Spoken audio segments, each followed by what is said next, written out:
Capítulo 2. ¿Y si el registro se ha efectuado ya? También podría ser que me encontrase con la policía en casa. Pero en su habitación todo estaba en orden y no había nadie. Nastasia no había tocado nada. Señor, ¿cómo habré podido dejar las joyas ahí? Corrió al rincón, introdujo las manos detrás del papel, retiró todos los objetos y fue echándolos en sus bolsillos. En total, eran 8 piezas. 2 cajitas que contenían pendientes o algo parecido. No se detuvo a mirarlo. 4 pequeños estuches de tafilete, una cadena de reloj envuelta en un trozo de papel de periódico y otro envoltorio igual que al parecer contenía una condecoración. Raskolnikov repartió todo esto por sus bolsillos, procurando que no abultara demasiado. Cogió también la bolsita y salió de la habitación, dejando la puerta abierta de par en par. Avanzaba con paso rápido y firme. Estaba rendido, pero conservaba la lucidez mental. Temía que la policía estuviera ya tomando medidas contra él. Que al cabo de media hora, o tal vez solo de un cuarto, hubiera decidido seguirle. Por lo tanto, había que apresurarse a hacer desaparecer aquellos objetos reveladores. No debía cejar en ese propósito mientras le quedara el menor residuo de fuerzas y de sangre fría. ¿A dónde ir? Este punto ya estaba resuelto. Arrojaré las cosas al canal y el agua se las tragará, de modo que no quedará ni rastro de este asunto. Así lo había decidido la noche anterior en medio de su delirio, e incluso había intentado varias veces levantarse para llevar a cabo cuanto antes la idea.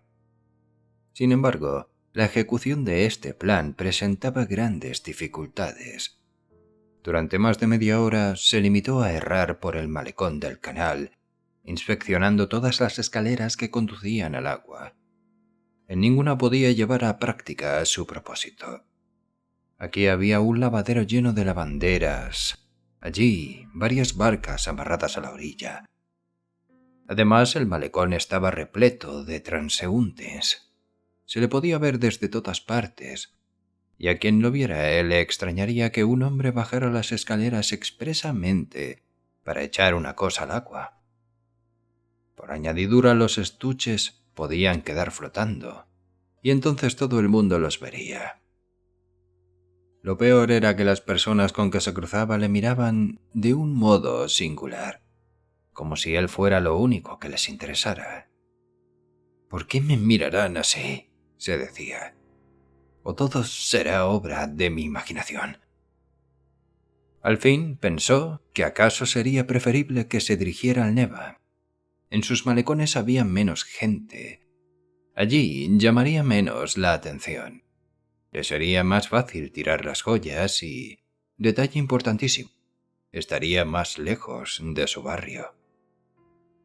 De pronto se preguntó, asombrado, por qué habría estado errando durante media hora ansiosamente por lugares peligrosos cuando se le ofrecía una solución tan clara. Había perdido media hora entera tratando de poner en práctica un plan insensato, forjado en un momento de desvarío. Cada vez era más propenso a distraerse. Su memoria vacilaba, y él se daba cuenta de ello. Había que apresurarse. Se dirigió al Neva por la avenida V, pero por el camino tuvo otra idea. ¿Por qué ir al Neva? ¿Por qué arrojar los objetos al agua? ¿No era preferible ir a cualquier lugar lejano? A las islas, por ejemplo, buscar un sitio solitario en el interior de un bosque y enterrar las cosas al pie de un árbol, anotando cuidadosamente el lugar donde se hallaba el escondite. Aunque sabía que en aquel momento era incapaz de razonar lógicamente, la idea le pareció sumamente práctica. Pero estaba escrito que no había de llegar a las islas. Al desembocar en la plaza que hay al final de la avenida V, vio a su izquierda la entrada de un gran patio protegido por altos muros. A la derecha había una pared que parecía no haber estado pintada nunca y que pertenecía a una casa de altura considerable. A la izquierda, paralela a esta pared, corría una valla de madera que penetraba derechamente unos 20 pasos en el patio y luego se desviaba hacia la izquierda. Esta empalizada limitaba un terreno desierto y cubierto de materiales. Al fondo del patio había un cobertizo cuyo techo rebasaba la altura de la valla. Este cobertizo debía de ser un taller de carpintería, de guarnicionería o algo similar. Todo el suelo del patio estaba cubierto de un negro polvillo de carbón. «He aquí un buen sitio para tirar las joyas», pensó. «Después se va uno y asunto concluido». Advirtiendo que no había nadie, penetró en el patio. Cerca de la puerta, ante la empalizada, había uno de esos canalillos que suelen verse en los edificios donde hay talleres. En la valla, sobre el canal, alguien había escrito con tiza y con las faltas de rigor: «Prohibido hacer aguas menores». Desde luego, Raskolnikov no pensaba llamar la atención deteniéndose allí. Pensó: «Podría tirarlo todo aquí, cualquier parte, y marcharme». Miró nuevamente en todas direcciones y se llevó la mano al bolsillo. Pero en ese momento vio cerca del muro exterior, entre la puerta y el pequeño canal, una enorme piedra sin labrar que debía de pesar 30 kilos largos. Del otro lado del muro, de la calle, llegaba el rumor de la gente, siempre abundante en aquel lugar. Desde fuera nadie podía verle, a menos que se asomara al patio. Sin embargo, esto podía suceder. Por lo tanto, había que obrar rápidamente. Se inclinó sobre la piedra, la cogió con ambas manos por la parte de arriba, reunió todas sus fuerzas y consiguió darle la vuelta. En el suelo apareció una cavidad. Raskolnikov vació en ella todo lo que llevaba en los bolsillos. La bolsita fue lo último que depositó. Solo el fondo de la cavidad quedó ocupado. Volvió a rodar la piedra y ésta quedó en el sitio donde antes estaba. Ahora sobresalía un poco más, pero Raskolnikov arrastró hasta ella un poco de tierra con el pie y todo quedó como si no se hubiera tocado. Salió y se dirigió a la plaza. De nuevo, una alegría inmensa, casi insoportable, se apoderó momentáneamente de él. No había quedado ni rastro. ¿Quién podrá pensar en esa piedra? ¿A quién se le ocurriría buscar debajo? Seguramente está ahí desde que construyeron la casa y Dios sabe el tiempo que permanecerá en ese sitio todavía. Además, aunque se encontraran las joyas, ¿quién pensaría en mí? Todo ha terminado. Ha desaparecido hasta la última prueba. Se echó a reír. Sí, más tarde recordó que se echó a reír con una risita nerviosa, muda, persistente. Aún se reía cuando atravesó la plaza. Pero su hilaridad cesó repentinamente cuando llegó al boulevard donde días atrás había encontrado a la jovencita embriagada. Otros pensamientos acudieron a su mente. Le aterraba la idea de pasar ante el banco donde se había sentado a reflexionar cuando se marchó la muchacha. El mismo terror le infundía un posible nuevo encuentro con el gendarme bigotudo al que había entregado 20 kopecks. «El diablo se lo lleve». Siguió su camino, lanzando en todas direcciones miradas coléricas y distraídas. Todos sus pensamientos giraban en torno a un solo punto, cuya importancia reconocía. Se daba perfecta cuenta de que por primera vez desde hacía 2 meses se enfrentaba a solas y abiertamente con el asunto. «Que se vaya todo al diablo», se dijo de pronto, en un arrebato de cólera. «El vino está escanciado y hay que beberlo. El demonio se lleve a la vieja y a la nueva vida. ¡Qué estúpido es todo esto, señor! ¿Cuántas mentiras he dicho hoy? ¿Y cuántas bajezas he cometido? ¿En qué miserables vulgaridades he incurrido para atraerme la benevolencia del detestable Ilya Petrovich? Pero, ¿qué importa? Me río de toda esa gente y de las torpezas que yo haya podido cometer. No es esto lo que debo pensar ahora. De súbito se detuvo.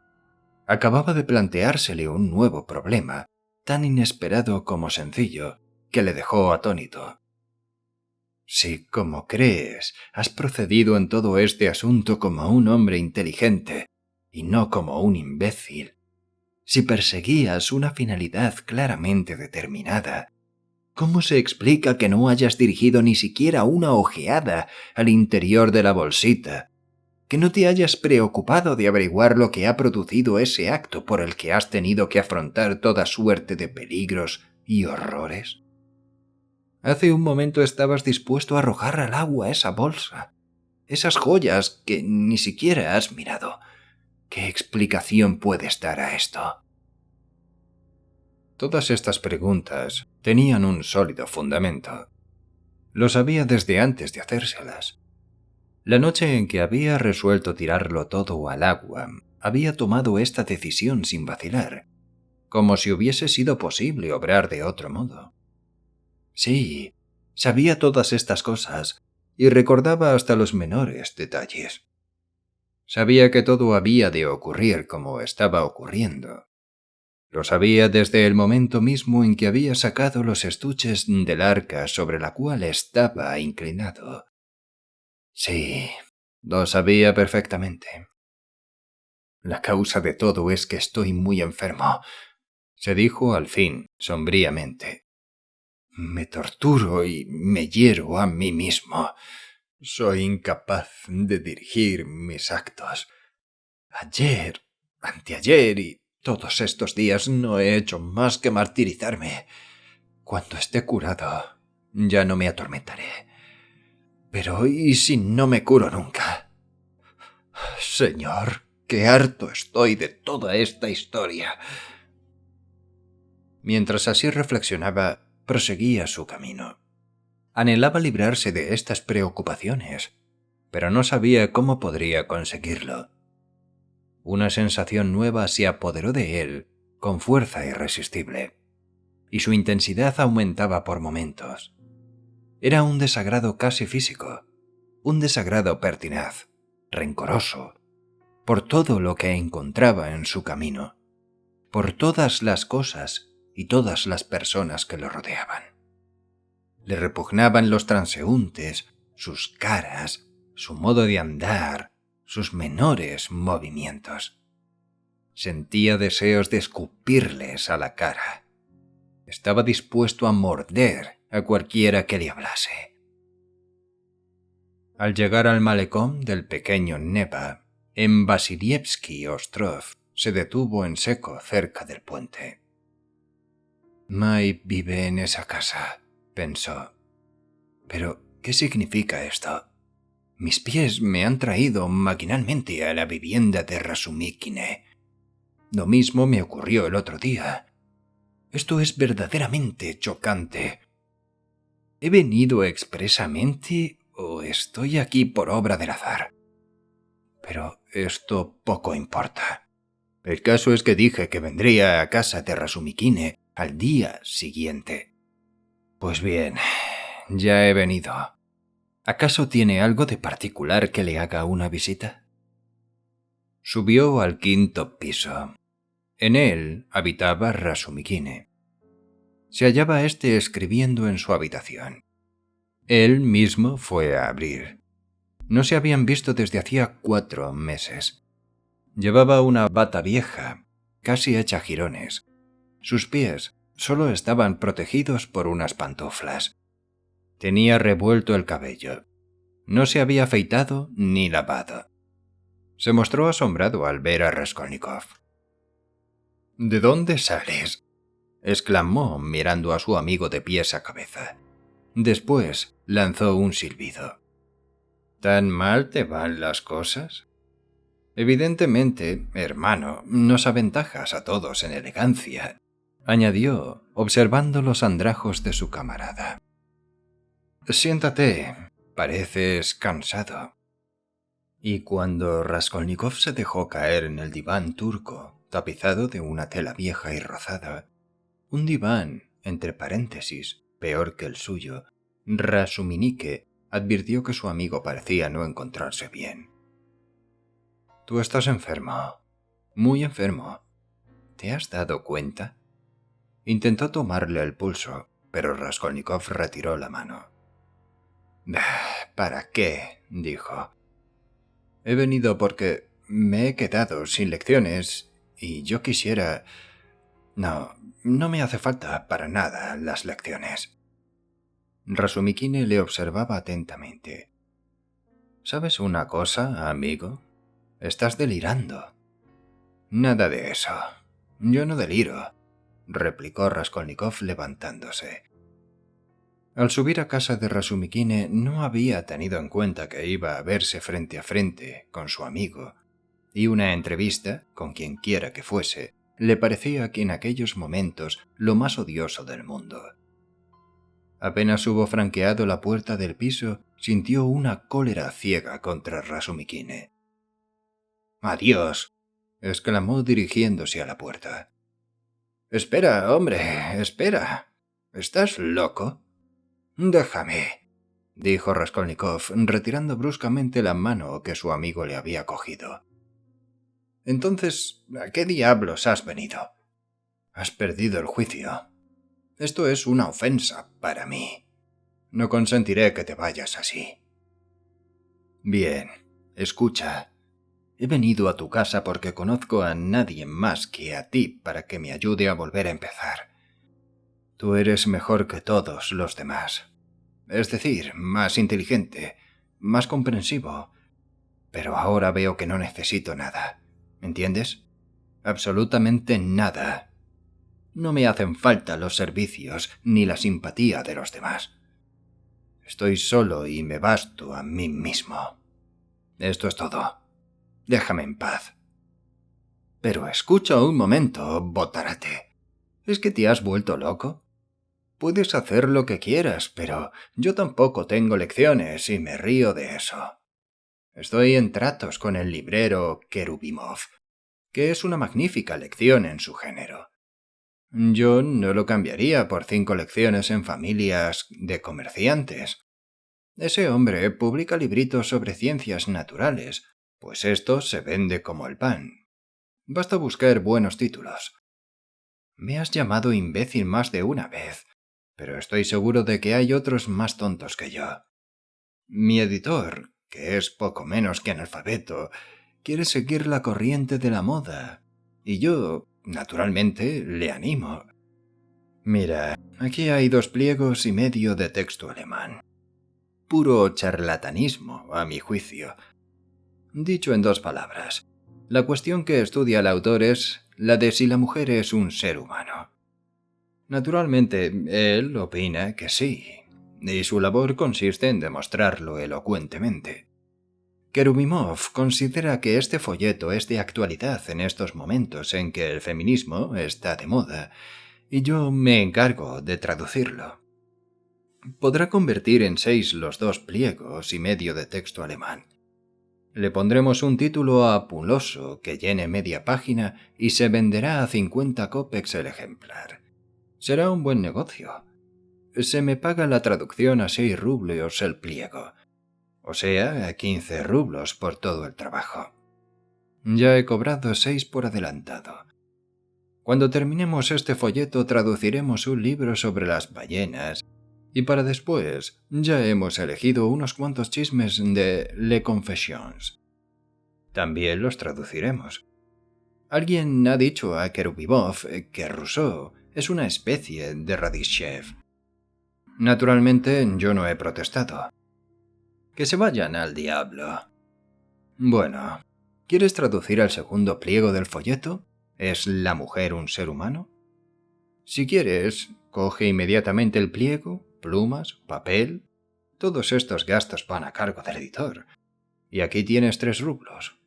Como yo he recibido 6 adelantados por toda la traducción, a ti te corresponden 3. Cuando hayas traducido el pliego, recibirás otros 3. Pero que te conste que no tienes nada que agradecerme. Por el contrario, apenas te he visto entrar, he pensado en tu ayuda. En primer lugar, yo no estoy muy fuerte en ortografía y, en segundo, mis conocimientos del alemán son más que deficientes. Por eso me veo obligado con frecuencia a inventar, aunque me consuelo pensando que la obra ha de ganar con ello. Es posible que me equivoque. Bueno, ¿aceptas? Raskolnikov cogió en silencio el pliego de texto alemán y los 3 rublos y se marchó sin pronunciar palabra.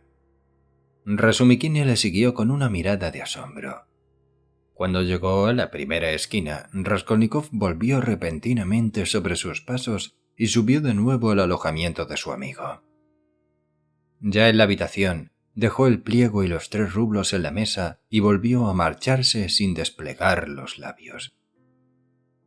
Rasumikine perdió al fin la paciencia. «Decididamente te has vuelto loco», vociferó. «¿Qué significa esta comedia? ¿Quieres volverme la cabeza del revés? ¿Para qué demonio has venido?» «No necesito traducciones», murmuró Raskolnikov sin dejar de bajar la escalera. «Entonces, ¿qué es lo que necesitas?», le gritó Rasumikine desde el rellano. Raskolnikov siguió bajando en silencio. «Oye, ¿dónde vives?». No obtuvo respuesta. «Vete al mismísimo infierno». Pero Raskolnikov estaba ya en la calle. Iba por el puente de Nicolás, cuando una aventura desagradable le hizo volver en sí momentáneamente. Un cochero, cuyos caballos estuvieron a punto de arrollarlo, le dio un fuerte latigazo en la espalda después de haberle dicho a gritos 3 o 4 veces que se apartase. Este latigazo despertó en él una ira ciega. Saltó hacia el pretil. Solo Dios sabe por qué hasta entonces había ido por medio de la calzada, rechinando los dientes. Todos los que estaban cerca se echaron a reír.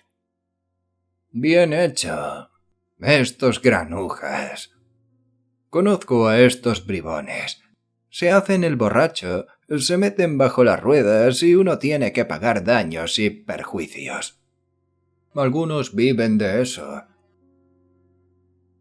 Aún estaba apoyado en el pretil, frotándose la espalda, ardiendo de ira, siguiendo con la mirada el coche que se alejaba, cuando notó que alguien le ponía una moneda en la mano. Volvió la cabeza y vio a una vieja cubierta con un gorro y calzada con borceguíes de piel de cabra, acompañada de una joven, su hija sin duda, que llevaba sombrero y una sombrilla verde. «Toma esto, hermano, en nombre de Cristo». Él tomó la moneda y ellas continuaron su camino. Era una pieza de 20 kopecks. Se comprendía que al ver su aspecto y su indumentaria le hubieran tomado por un mendigo. La generosa ofrenda de los 20 kopecks se debía, sin duda, a que el latigazo había despertado la compasión de las 2 mujeres. Apretando la moneda con la mano, dio una veintena de pasos más y se detuvo de cara al río y al palacio de invierno. En el cielo no había ni una nube, y el agua del Neva, cosa extraordinaria, era casi azul. La cúpula de la catedral de San Isaac, aquel era precisamente el punto de la ciudad desde donde mejor se veía, lanzaba vivos reflejos. En el transparente aire se distinguían hasta los menores detalles de la ornamentación de la fachada. El dolor del latigazo iba desapareciendo, y Raskolnikov, olvidándose de la humillación sufrida. Una idea, vaga pero inquietante, le dominaba. Permanecía inmóvil, con la mirada fija en la lejanía. Aquel sitio le era familiar. Cuando iba a la universidad, tenía la costumbre de detenerse allí sobre todo al regresar, lo había hecho más de 100 veces, para contemplar el maravilloso panorama. En aquellos momentos experimentaba una sensación imprecisa y confusa que le llenaba de asombro. Aquel cuadro esplendoroso se le mostraba frío, algo así como ciego y sordo a la agitación de la vida.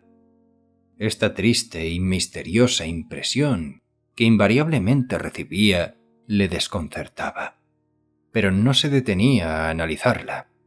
Siempre dejaba para más adelante la tarea de buscarle una explicación.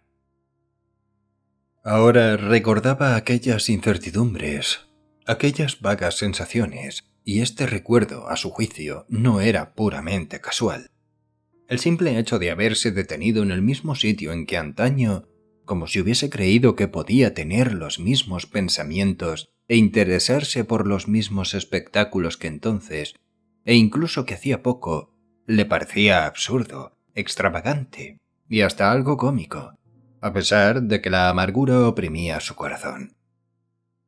Tenía la impresión de que todo este pasado, sus antiguos pensamientos e intenciones, los fines que había perseguido, el esplendor de aquel paisaje que tan bien conocía, se había hundido hasta desaparecer en un abismo abierto a sus pies. Le parecía haber echado a volar y ver desde el espacio como todo aquello se esfumaba. Al hacer un movimiento maquinal, notó que aún tenía en su mano cerrada la pieza de 20 kopecks. Abrió la mano, estuvo un momento mirando fijamente la moneda y luego levantó el brazo y la arrojó al río. Inmediatamente emprendió el regreso a su casa.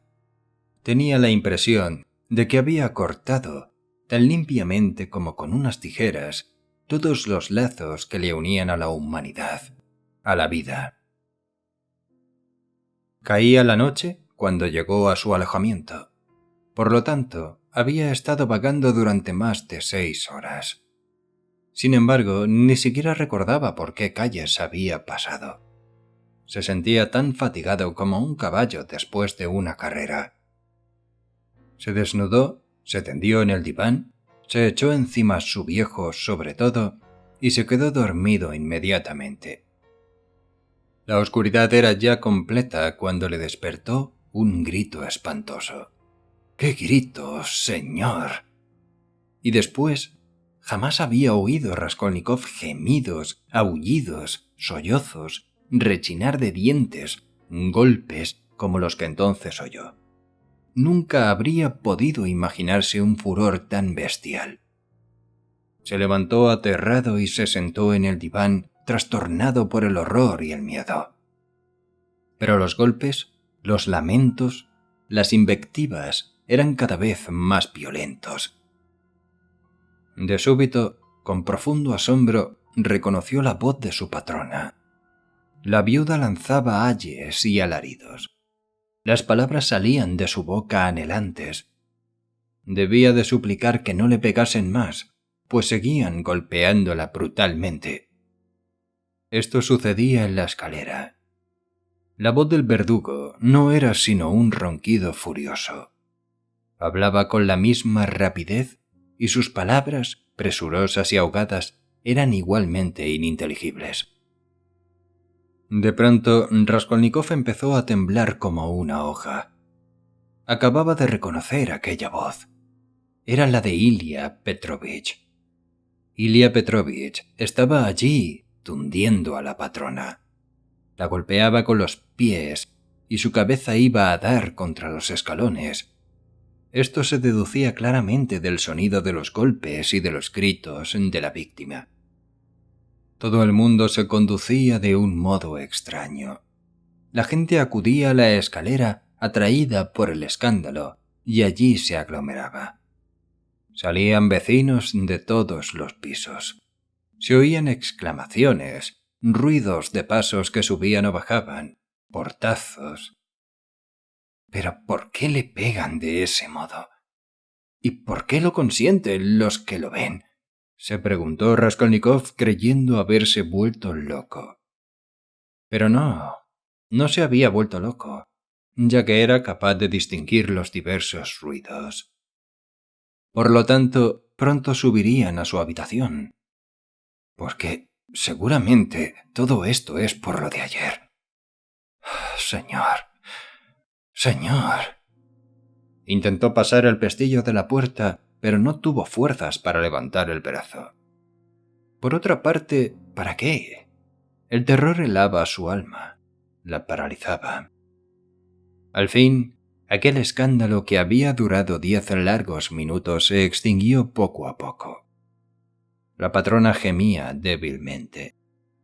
Ilya Petrovich seguía profiriendo juramentos y amenazas. Después, también él enmudeció y ya no se le volvió a oír. Señor, ¿se habrá marchado? No, ahora se va. Y la patrona también, gimiendo, hecha un mar de lágrimas. Un portazo. Los inquilinos van regresando a sus habitaciones. Primero lanzan exclamaciones, discuten, se interpelan a gritos. Después solo cambian murmullos. Debían de ser muy numerosos. La casa entera debía de haber acudido. ¿Qué significa todo esto, señor? ¿Para qué, en nombre del cielo, habrá venido este hombre aquí? Raskolnikov, extenuado, volvió a echarse en el diván. Pero no consiguió dormirse. Había transcurrido una media hora, y era presa de un horror que no había experimentado jamás, cuando de pronto se abrió la puerta y una luz iluminó el aposento. Apareció Nastasia con una bujía y un plato de sopa en las manos. La sirvienta lo miró atentamente y una vez segura de que no estaba dormido, depositó la bujía en la mesa y luego fue dejando todo lo demás. El pan, la sal, la cuchara, el plato. Seguramente no has comido desde ayer. Te has pasado el día en la calle, aunque ardías de fiebre. Oye, Nastasia, ¿por qué le han pegado a la patrona? Ella lo miró fijamente. ¿Quién le ha pegado? Ha sido hace poco, cosa de una media hora, en la escalera. Ilya Petrovich, el ayudante del comisario de policía, le ha pegado. ¿Por qué? ¿A qué ha venido? Nastasia frunció las cejas y le observó en silencio largamente. Su inquisitiva mirada turbó a Raskolnikov e incluso llegó a atemorizarle. ¿Por qué no me contestas, Nastasia? Preguntó con voz débil y acento tímido. Esto es la sangre, murmuró al fin la sirvienta, como hablando consigo misma. ¿La sangre? ¿Qué sangre? Balbuceó él, palideciendo y retrocediendo hacia la pared. Nastasia seguía observándole. Nadie le ha pegado a la patrona, dijo con voz firme y severa. Él se quedó mirándola sin respirar apenas. Lo he oído perfectamente, murmuró con mayor apocamiento aún. No estaba dormido. Estaba sentado en el diván, aquí mismo. Lo he estado oyendo un buen rato. El ayudante del comisario ha venido. Todos los vecinos han salido a la escalera. Aquí no ha venido nadie. Es la sangre lo que te ha trastornado. Cuando la sangre no circula bien, se cuaja en el hígado y uno delira. Bueno, ¿vas a comer o no? Raskolnikov no contestó. Nastasia, inclinada sobre él, seguía observándole atentamente y no se marchaba. Dame agua, Nastisiushka. Ella se fue y reapareció al cabo de 2 minutos con un cantarillo. Pero en este punto se interrumpieron los pensamientos de Raskolnikov. Pasado algún tiempo, se acordó solamente de que había tomado un sorbo de agua fresca y luego vertido un poco sobre su pecho. Inmediatamente perdió el conocimiento.